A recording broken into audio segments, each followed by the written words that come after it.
ఇవాళ మందపల్లి కృష్ణపల్లి అయినట్టు అనిపిస్తుంది నాకు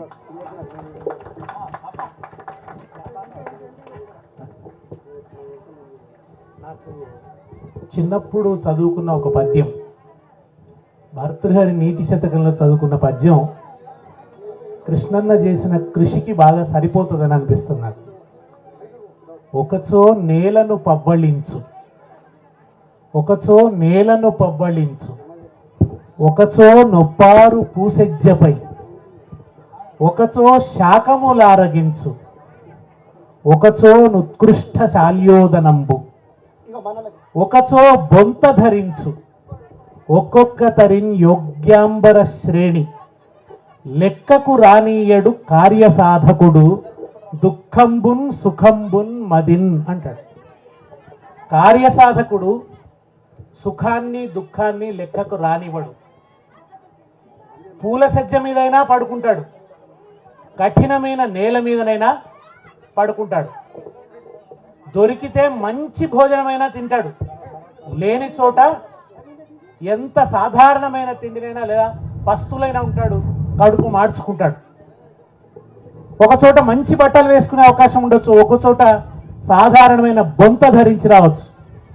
ఏ పరిస్థితినైనా భరిస్తూ, ఏ పరిస్థితినైనా ఎదుర్కొంటూ లక్ష్యం చేరుతాడు కార్యసాధకుడు అన్నవాడు. అట్లా కార్యసాధన చేసినవాడు మందకృష్ణ. గొప్ప ఇన్స్పిరేషన్, నిజంగా చెప్తున్నా. ఎప్పుడు తను మాట్లాడినా చాలా ధాటిగా మాట్లాడతాడు. నిటారుగా నిలబడ్డ ఆత్మగౌరవ జెండాలాగా రెపరెపలాడుతూ మాట్లాడతాడు కృష్ణన్న.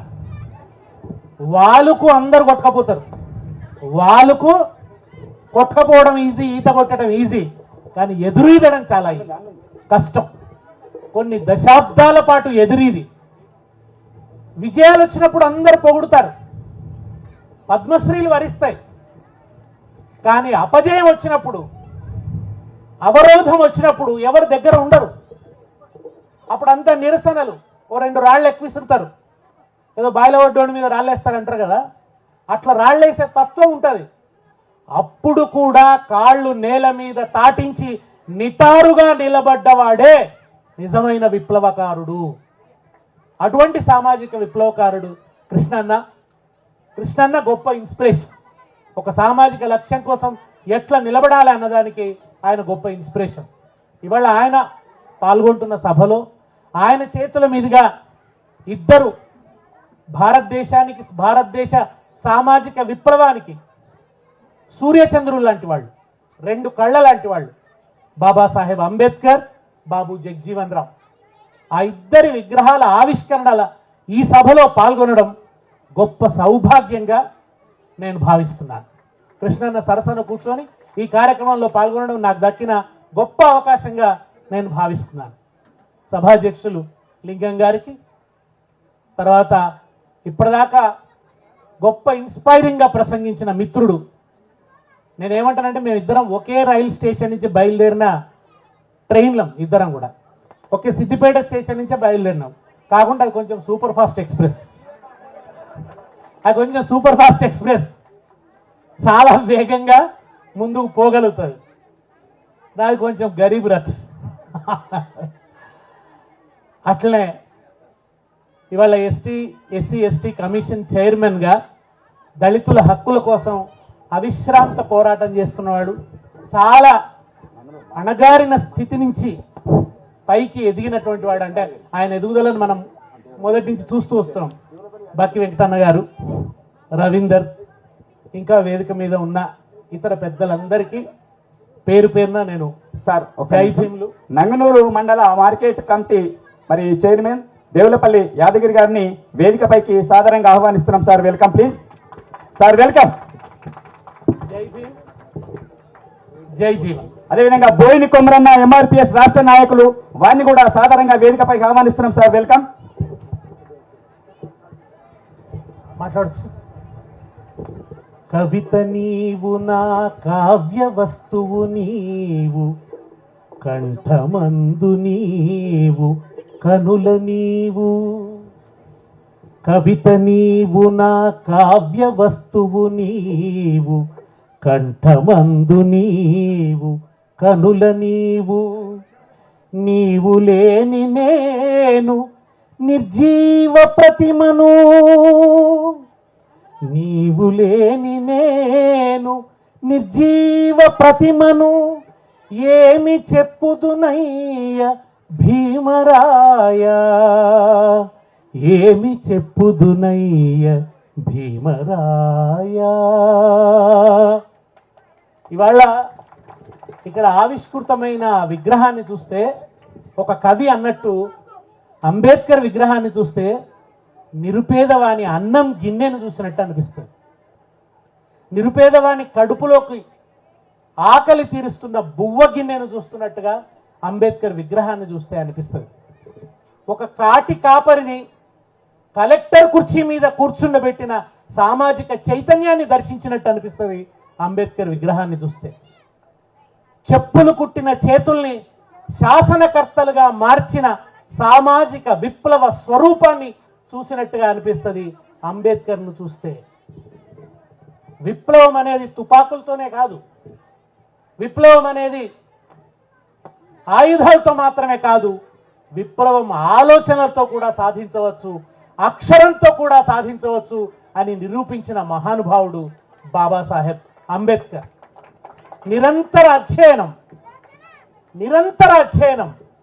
నిరంతర బోధన, నిరంతర పోరాటం, నైతికత, దేనికోసం కూడా నీతిని వదులుకోకపోవడం. ఆయన మతం కూడా ఎట్లా ఉండాలంటే మతానికి దేవుడు ప్రధానం కావద్దు, నీతి ప్రధానం కావాలన్నాడు, నైతికత ప్రధానం కావాలన్నాడు అంబేద్కర్. అందుకనే నేను చెప్పేది, అంబేద్కర్ ఇంతకుముందు అందరు చెప్పినట్టు ఆయన ఒక వర్గానికి చెందినవాడు కాదు, ఆయన ఒక సామాజిక వర్గానికి చెందినవాడు కాదు. భారతదేశ నిజమైన అభ్యుదయాన్ని కాంక్షించిన నిష్కళంక దేశభక్తుడు అంబేద్కర్ మహాశయుడు. నిజమైన దేశభక్తుడు అంబేద్కర్. ఆయన జ్ఞానాన్నే ఆయుధంగా ధరించినటువంటి జ్ఞాన యోధుడు ఆయన. ఆయన ఒక మాట అన్నాడు, హిందువులకి వేదం కావాల్సి వచ్చింది, వ్యాసుడిని పిలిచారు. వ్యాసుడు ఎవరు? వ్యాసుడు అవర్ణుడు, అగ్రవర్ణం వాడు కాదు, కింది కులాల నుంచి వచ్చినటువంటి వాడు. హిందువులకి వేదం కావాల్సి వచ్చింది, వ్యాసుడిని పిలిచారు. హిందువులకు పురాణం కావాల్సి వచ్చింది, వాల్మీకిని పిలిచారు. వాల్మీకి ఎవరు? ఎరుకలవాడు, ఏనాది కులం నుంచి వచ్చి ఆదికవైన వాడు వాల్మీకి. హిందువులకు పురాణం కావాల్సి వచ్చింది, వాల్మీకిని పిలిచారు. హిందువులకు రాజ్యాంగం కావాల్సి వచ్చింది, నన్ను పిలిచారు అన్నాడు. హిందువులకు రాజ్యాంగం కావాల్సి వచ్చింది, నన్ను పిలిచారు అన్నాడు. ఇంతకుముందు బాలకిషన్ చెప్పిండు, ఆ బోర్డు మీద ఆయన రాయనివ్వలేదు. బోర్డు మీద ఆయన లెక్క తీస్తామంటే వెనుక మా అన్నం ఉన్నాయి, మూటలు ఉన్నాయి, గిన్నెలు ఉన్నాయి, మా టిఫిన్ బాక్సులు ఉన్నాయి.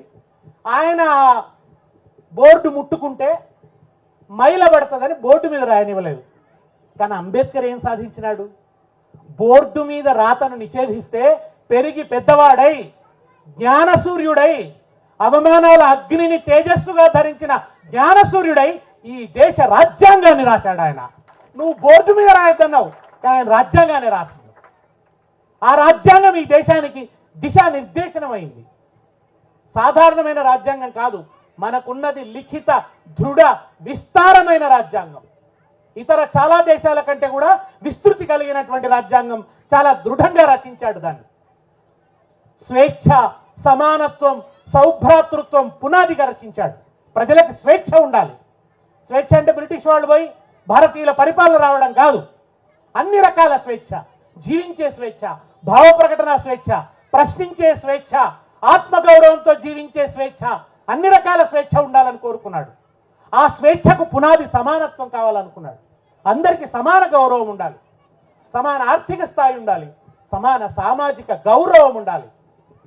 ఈ గౌరవం కూడా చట్టాలతోనే కాదు, నిర్బంధంగా వచ్చే గౌరవం కాదు, సౌభ్రాతృత్వం ఉండాలి. ప్రజలందరిలో కూడా సహోదరత్వం పెరగాలి. అన్నదమ్ముల వలెను జాతులు మతములన్నీ మెలగవలెనోయ్ అని గురజాడ అన్నట్టుగా అన్నదమ్ముల్లాంటి సహోదరత్వం అందరిలో రావాలి. అటువంటి ఆలోచనల విప్లవం తీసుకురావాలని కలగన్నవాడు బాబాసాహెబ్ అంబేద్కర్. కనుక ఆయన అందరివాడు. ఆయన ఏ ఒక్క వర్గానికో చెందినవాడు కాదు. భారతదేశంలోని అన్ని వర్గాల అభివృద్ధి చెందితేనే భారతదేశం అభివృద్ధి చెందుతుంది. దేహంలోని అన్ని అవయవాలు మంచి ఉంటేనే దేహం మంచి ఉంటుంది. గుండె సరిగ్గా పనిచేయకుండా మెదడు ఉండదు, లేదా కాలేయం సరిగ్గా పనిచేయకుంటే గుండె ఉండదు. కనుక దేశంలోని ఏ వర్గం కూడా బలహీనంగా ఉండొద్దు, సమగ్రంగా అందరూ అభివృద్ధి కావాలని కోరుకున్నతనే నిజమైన దేశభక్తుడు. ఆయనే నిజమైనటువంటి దేశభక్తుడు. ఆయన స్వతంత్ర పోరాటానికి సమాంతరంగా సామాజిక పోరాటాన్ని నడిపించాడు. అంబేద్కర్లో ఇవాళ నిజంగా యువత ఆయన నుంచి ఆదర్శంగా స్వీకరించవలసింది, ఆయన ఇంగ్లాండ్లో బారెట్ లా చదివాడు. బారెట్ లా ఆ కాలంలో ఒక సుబేదార్ కొడుకుగా పుట్టినాడు. అడగారిన స్థితి నుంచి వచ్చినాడు. అనేక అవమానాలు ఎదుర్కొన్నాడు. ఈ అవమానాల మధ్య నుంచి ఎవరో ఉదార హృదయులు సహాయం చేస్తే ఆయన అమెరికాకు వెళ్ళి కొలంబియా విశ్వవిద్యాలయంలో ఎకనామిక్స్లో పిహెచ్డి చేశాడు. ఆ కాలంలో ఒక ఆర్థికవేత్త అన్నాడు, ఆయన సామాజిక విప్లవం వైపు మళ్ళకుంటే ఎకనామిక్స్లో ఆయనకు నోబెల్ వచ్చేది. ఎకనామిక్స్లో అంత మేధావి ఆయన. కొలంబియా యూనివర్సిటీ తమ యూనివర్సిటీ నుంచి చదివిన గొప్ప స్కాలర్స్ లిస్ట్ విడుదల చేసింది. ప్రపంచ శ్రేణి మేధావులు, గొప్ప స్కాలర్స్ మా యూనివర్సిటీ నుంచి వచ్చిన వాళ్ళు ఎవరెవరు అని కొంతమంది వేళ్ల మీద లెక్కించదగ్గ మంది లిస్ట్ విడుదల చేస్తే అందులో మొదటి పేరు బాబాసాహెబ్ అంబేద్కర్. అందులో మొదటి పేరు ఆయన. బారెట్ లా చదువుకున్నాడు. బారెట్ లా చదువుకున్న అంబేద్కర్ విలాసంగా బతకాలంటే ఇంగ్లాండ్లోనే ఉండిపోయేవాడు, అమెరికాలోనే ఉండిపోయేవాడు. కానీ ఆయన విలాసాలు కోరుకోలేదు. 27 ఏళ్ల వయసులో బారెట్ లా పూర్తి చేసుకొని పిహెచ్డి పూర్తి చేసుకొని తిరిగి ఈ గడ్డ మీద అడుగుపెట్టాడు. ఇక్కడ అవమానం అడుగడుగునా. నువ్వు అవర్ణుడివి, ఒక సత్తంలో ఉంటే కులం తక్కువ వాడివి, నువ్వు మాతో సమానంగా ఉండొద్దని ఆయన సామాన్లు బయట వేసి ఆయనను బయటపడేసినారు. బండి కట్టేవాడు బండి కట్టలేదు ఆయనకి. తనే బండి నడుపుకుంటే అడ్డం పడితే నడువుకు దెబ్బ తాకింది. ఆయన దివాన్గా ఉన్న అటెండర్ ఆయనకు మంచినీళ్ళు ఇవ్వలేదు. ఇవన్నీ అవమానాలు పడ్డాడు ఆయన. రకరకాల బాధలు పడ్డాడు. తన వ్యక్తిగత జీవితంలోని అవమానాలే కావు, మొత్తం జాతి అనుభవిస్తున్న అవమానాల మూలాల్ని కనుగొనాలనుకున్నాడు ఆయన. బారెట్ లా అయిన అంబేద్కర్ ఇంగ్లాండ్ వదిలిపెట్టి అమెరికాను వదిలిపెట్టి ఎక్కడికి వచ్చిండు? తన ఊరు అంబేవాడకు వచ్చిండు. చౌదరి చెరువు పోరాటం, మహర్ చెరువు పోరాటం చేశాడు. నా జాతిని నీళ్ళెందుకు ముట్టుకోనివ్వరు, ఈ చెరువు నీళ్ళు ఎందుకు తాగనివ్వరు, నీళ్లకు కూడా అంటరానితనాన్ని ఎట్లా ఆపాదిస్తున్నారు, ఎక్కడిది ఆ మానుషం అని చెప్పి ప్రశ్నించాడు ఆయన. ఈ దేశంలో ఉపనిషత్తులు విశ్వజనీన విలువల్ని బోధించాయంటారు. భగవద్గీత గొప్ప సత్యాన్ని చెప్పింది, కర్మయోగాన్ని చెప్పింది. వేదాలున్నాయి, నిజమే. ఇవన్నీ ఉన్నా భారతదేశంలో చీకటి కోణం కులం, భారతదేశానికి జాడ్యం కులం, భారతదేశంలో అమానుషమైంది అంటరానితనం. దీన్ని కూకటి వేళ్లతో పెకలించకుండా ఈ దేశం నిజమైన ప్రగతిని కాంక్షించదని సార్ చెప్పాడు, నిజమైన ప్రగతిని సాధించదని చెప్పాడు ఆయన. దానికి బాటలు వేశాడు ఆయన. ప్రపంచం ఎట్లా ఉందో చాలా మంది తత్వవేత్తలు చెప్పారు, చాలా మంది మేధావులు చెప్పారు. ప్రపంచం ఎట్లా ఉందో చెప్పడం కాదు, ప్రపంచాన్ని ఎట్లా మార్చాలో చెప్పాలి.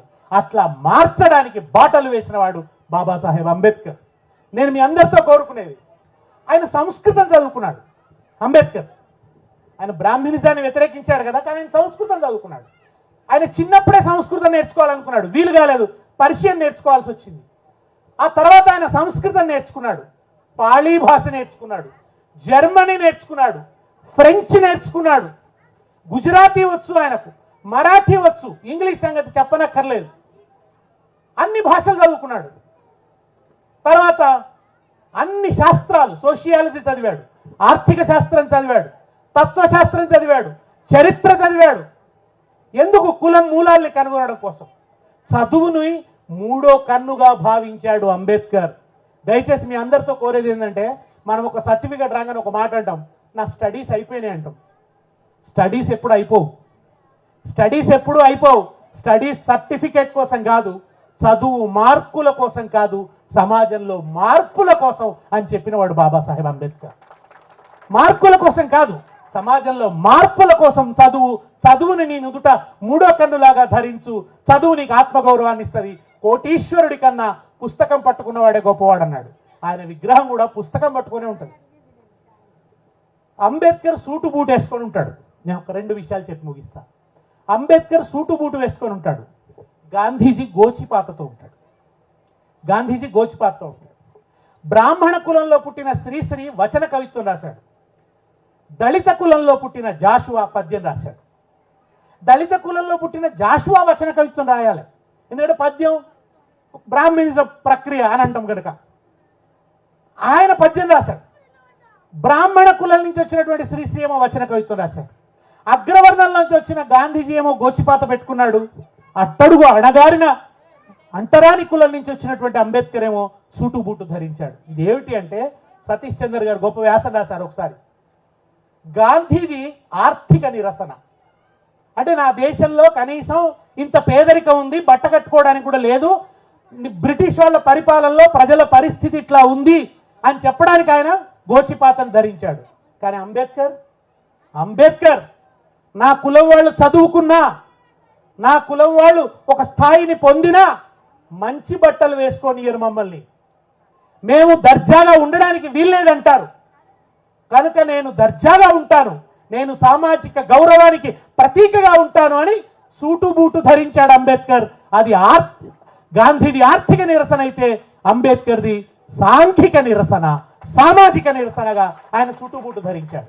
అట్లనే జాషువాను నీకు అగ్రవర్ణాలకు మాత్రమే పద్యం రాయేస్తుంది, నీకు రాయరాదు అన్నారు. నీ నోట పద్యం పలకదు అన్నారు.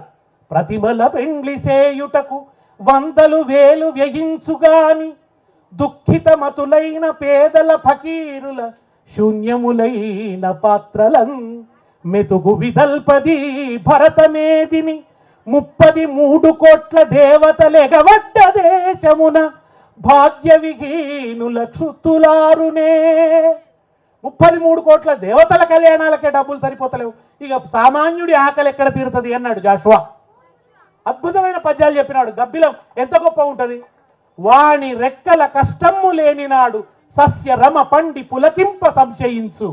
ఆ దళితులు అంటరాని వాళ్ళ కష్టం లేకుంటే పంటలు ఎక్కడి నుంచి పండుతాయి, నువ్వు తినే బియ్యపు గింజ మీద అంటరాడి వాడి సంతకం ఉంది చూసుకో అని చెప్పాడు. సస్య రమ పండి పులకింప సంశయించు, వాణి నైవేద్యమున అంటుబడిన నాడు. అతను పెట్టే నైవేద్యమే అంటరానిదైతే, అతను పండించే పంటనే అంటరానిదైతే 3 మూర్తులకు కూడు లేదు అన్నాడు. త్రిమూర్తులకు కూడా కూడు దొరకదు పో అన్నాడు జాషువా. ఆ జాషువా నాకు పద్యం రాయరాదంటారా అని చెప్పి పద్యం రాసి ఒప్పించాడు. అద్భుతమైన పద్య కవిగా నిలబడ్డాడు. అది ఆయన సాంఘిక నిరసన, శ్రీశ్రీది ఆర్థిక నిరసన. అందుకోసం ఆయన వచన కవిత్వం రాశాడు. కనుక మీ అందరితో నేను కోరేది ఏంటంటే, అంబేద్కర్ లాగా చదువుకోవాలి, మనం చదువును ఆరాధించాలి. మూక్ నాయక్ అనే పత్రిక పెట్టినాడు, జర్నలిజం చదువుకున్నాడు. అంబేద్కర్ జర్నలిజం, సోషియాలజీ, చరిత్ర, తత్వశాస్త్రం, భాషలు వీటన్నిటినీ అధ్యయనం చేసి దాని సారాంశంగా ఆయన సామాజిక విప్లవం కోసం ప్రయత్నం చేశాడు. ఇవాళ తెలంగాణ వచ్చిందంటే ఎవరి దార్శనికత? మహానుభావుడు అంబేద్కర్ దార్శనికత. ఆయన ఆర్టికల్ 3 రాజ్యాంగంలో ఆయన నిబంధనను పెట్టాడు. ఏమని? అసెంబ్లీలో మెజారిటీ తీర్మానం అవసరం లేదు. అసెంబ్లీలో మెజారిటీ తీర్మానం అవసరం అంటే మెజారిటీ ప్రాంతం మైనారిటీ ప్రాంతాన్ని తొక్కేస్తుంది. ఆంధ్ర వాళ్ళు ఎప్పటికీ తెలంగాణ కావాలని తీర్మానం చేసేవాళ్ళు కాదు, ఎందుకంటే శాసనసభ్యుల సంఖ్య వాళ్ళది ఎక్కువ, మనకు తక్కువ, మనకి ఎప్పటికీ తెలంగాణ వచ్చేది కాదు. కనుక ఈ అధికారం రాష్ట్ర అసెంబ్లీకి కాదు, కేంద్రానికి ఉండాలి. కేసు బై కేసు దాని పుట్టుపూర్వోత్తరాలు చూసి నిర్ణయం తీసుకునే అధికారం కేంద్రానికి ఉండాలని అంబేద్కర్ ఆర్టికల్ 3 పొందుపరిచాడు. కనుకనే ఆయన దార్శనికత వల్ల తెలంగాణ వచ్చింది. ఇప్పుడు చెప్పండి, అంబేద్కర్ కొందరివాడా? అంబేద్కర్ తెలంగాణకు సంబంధించిన అందరివాడు. అసలు అంబేద్కర్ ఎందుకు రాజీనామా చేస్తున్నాడు? న్యాయశాఖ మంత్రికి అప్పటి సంబంధాలు గొప్పవి, రాజకీయ నాయకులు వాళ్ళ మధ్య అభిప్రాయ భేదాలు ఉన్నాయి. కానీ గాంధీ చనిపోకముందే కోరుకున్నాడు న్యాయశాఖ మంత్రిగా అంబేద్కర్ ఉండాలన్నాడు. నెహ్రూ వెళ్ళి అంబేద్కర్ని అభ్యర్థించాడు. వచ్చి అంబేద్కర్ న్యాయశాఖ మంత్రి అయ్యాడు. ఆ తర్వాత ఆయన హిందూ కోడ్ బిల్ పార్లమెంట్లో పెట్టినాడు. స్త్రీల హక్కుల కోసం, స్త్రీలకు పురుషులతో సమానంగా ఆస్తి హక్కు ఉండాలన్నాడు. పురుషులతో సమానంగా ఆస్తి హక్కు ఉండాలన్నాడు. అంతేకాదు భార్యకు కూడా ఆస్తిలో హక్కు ఉండాలన్నాడు. కొడుకుతో సమానంగా బిడ్డకు ఆస్తి రావాలన్నాడు. అది మాత్రమే కాదు, భార్య జీవించి ఉండగా భర్త ఇంకో పెళ్లి చేసుకోవద్దన్నాడు. ఏకపత్ని వ్రతం రాముని గురించి చెప్తారు కదా, దాన్ని చట్టం చేశాడు అంబేద్కర్. మూడవది, దత్తత మగపిల్లలనే కాదు ఆడపిల్లల్ని కూడా తీసుకునే హక్కు ఉండాలన్నాడు. ఆ ఆడపిల్లకు కూడా ఆస్తిలో వాటా ఉండాలన్నాడు. ఇది ఎవరి కోసం పెట్టిండు అంబేద్కర్? ఒక దళితుల కోసమా? మహిళల కోసం. మహిళల అభివృద్ధి ఏ స్థాయిలో ఉందో దాన్ని బట్టి దేశాభివృద్ధిని లెక్క పెడతా అన్నాడు అంబేద్కర్. కనుక ఆయన మహిళల కోసం మాట్లాడాడు. సమాజంలో అణగదొక్కబడుతున్న వాళ్ళ గొంతుక, మూక్ నాయక్, మూగవాళ్ల నాయకుడు, గొంతులేని వాళ్ళ నాయకుడు అంబేద్కర్. కనుక అంబేద్కర్ అందరివాడు. ఆ అంబేద్కర్ రాజ్యాంగాన్ని రచిస్తే ఆ రాజ్యాంగం ఆత్మ అయి ప్రకాశించేవాడు బాబు జగజీవన్ రామ్. బాబు జగజీవన్ రామ్ ఆయన ఉప ప్రధాని అవ్వడం మాత్రమే కాదు, ఆయన రక్షణ శాఖ మంత్రిగా ఉన్నప్పుడే మనం పాకిస్తాన్ మీద యుద్ధం గెలిచాం. యుద్ధాన్ని గెలిపించిన రక్షణ శాఖ మంత్రి బాబు జగజీవన్ రామ్. హరిత విప్లవం, ఈ దేశంలో ఆకలి తీర్చడానికి వచ్చిన గొప్ప సస్య విప్లవం, దాని సంధానకర్త బాబు జగజీవన్ రామ్. రిజర్వేషన్లు సక్రమంగా అమలు కావడం కోసం బాటలు వేసిన మహనీయుడు బాబు జగజీవన్ రామ్. అందుకే నేను అన్నమాట, ఈ ఇద్దరు సామాజిక సూర్యులు. భారతదేశంలో ఇద్దరు అవమానాల అగ్నిలోంచి బయటకు వచ్చినటువంటి వాళ్లే. కనుక ఆ ఇద్దరిని ఇవాళ మందపల్లి గడ్డ మీద మందకృష్ణ చేత ఆవిష్కరింపజేసుకొని వాళ్ళ ఇన్స్పిరేషన్ను, వాళ్ళ మూర్తులు ఆవిష్కరించడం మాత్రమే కాదు, వాళ్ళ స్ఫూర్తిని ఆవహింపజేసుకోవాలి. వాళ్ళలాగా చదవాలి, వాళ్ళలాగా అధ్యయనం చేయాలి, వాళ్ళలాగా మాట్లాడాలి. ఆ విగ్రహం అది ఆ అణగారిన ప్రజల ఆగ్రహం. అంత మాత్రమే కాదు, ఈ జాతి సామాజిక శక్తి బలపడాలనే ఆత్మీయ నిగ్రహం ఆ విగ్రహం.